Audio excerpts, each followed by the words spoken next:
Un index glycémique, c'est l'impact que va avoir un aliment contenant des sucres, quels qu'ils soient, simples ou complexes. On reviendra tout à l'heure là-dessus, sur ce concept. L'impact qu'aura ce sucre sur l'augmentation de la glycémie. Je rappelle, la glycémie, glucose, le sucre, hématie, globule rouge. C'est la quantité de sucre qu'il y a dans votre sang. On la mesure en général à jeun, toujours à jeun.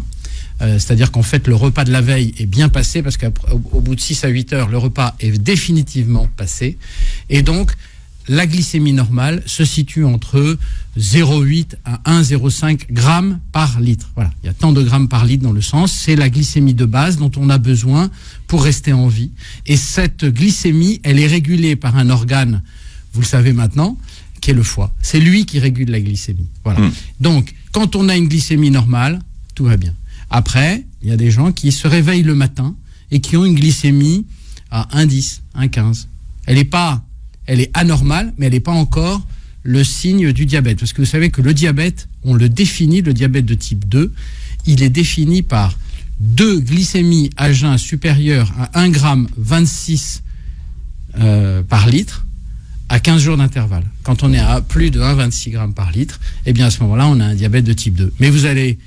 Mais la zone grise entre 1,05, 1,06 et 1,26, eh bien c'est la zone qu'on appelle l'insulinorésistance, intolérance au glucose, ou plus simplement le prédiabète. En fait, c'est déjà le début du diabète.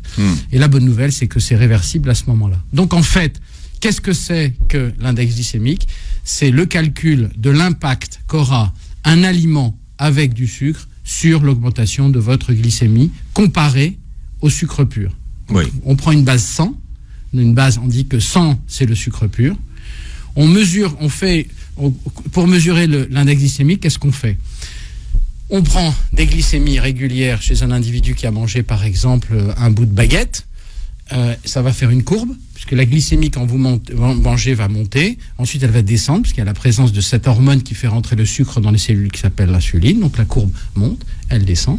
Et bien on compare cette courbe avec une courbe type où on a consommé du glucose pur. Et la différence de surface de l'un par rapport à l'autre, ça fait un chiffre. C'est pour ça que les index, c'est des chiffres sans unité, parce que c'est un rapport entre une surface type et la surface de l'aliment. Voilà. Alors pourquoi c'est polémique?